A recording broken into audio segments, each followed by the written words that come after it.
प्रभाकर नमस्तुभ्यं प्रभाकर नमोऽस्तु ते। सप्ताश्वरथमारूढं प्रचण्डं कश्यपात्मजं श्वेतपद्मधरं देवं तं सूर्यं प्रणमाम्यहम्।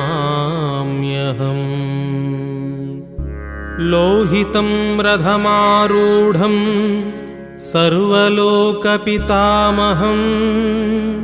महापापहरं देवं तं सूर्यं प्रणमाम्यहम्।